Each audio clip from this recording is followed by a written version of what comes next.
రుచులు నేను మీ స్మార్ట్ విజయ ఈరోజు నేను చాలా సింపుల్గా చాలా టేస్టీ అండ్ హెల్దీ రాగి తోప అయితే చేసి చూపిస్తానండి. రాగి తోపకి కావాల్సిన పదార్థాలు తయారీ విధానం ఎలాగో చూపించేస్తాను.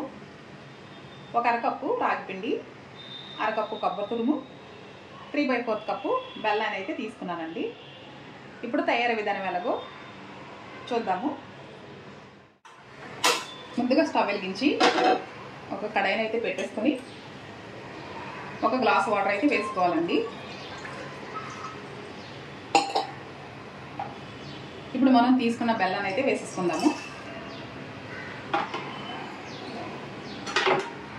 ఈ బెల్లం మనకి బాగా కరిగిపోవాలి. బెల్లం బాగా కరిగిపోయిందండి. ఇప్పుడు మనం తీసుకున్న పిండిని కొద్దిగా వాటర్ వేసి అయితే కలుపుకొని అప్పుడు వేసుకోవాలి. లేదంటే డైరెక్ట్గా వేసేస్తే ఉండలు కట్టేస్తుందండి. వాటర్ కలుపుకొని వేసుకోవాలండి.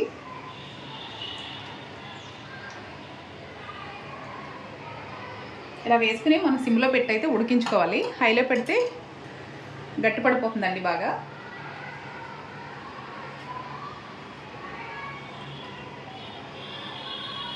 ఇది ఇలా కలుపుకుంటూ మనం కొబ్బరిని కూడా వేసుకుందాము.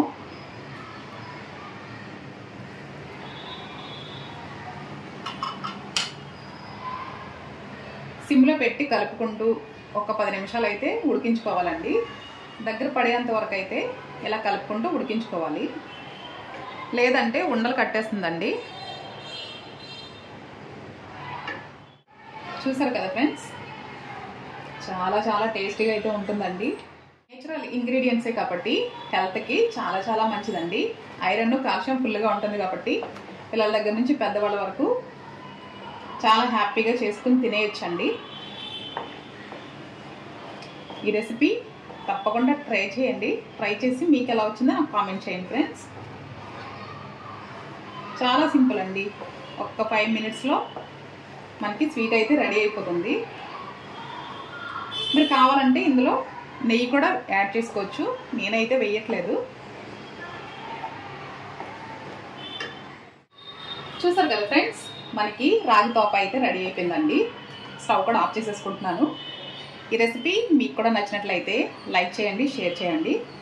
నా ఛానల్ని ఫస్ట్ టైం చూసినట్లయితే సబ్స్క్రైబ్ చేసుకోండి ఫ్రెండ్స్. ఇప్పుడు చివరగా మనం కొద్దిగా కొబ్బరితో అయితే గార్నిష్ చేసుకుందాము.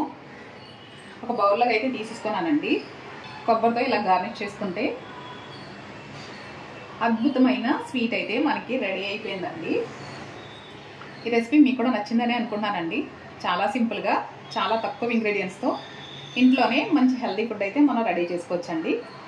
Thanks for watching. మరొక రెసిపీతో మళ్ళీ మీ ముందుంటాను. Bye friends.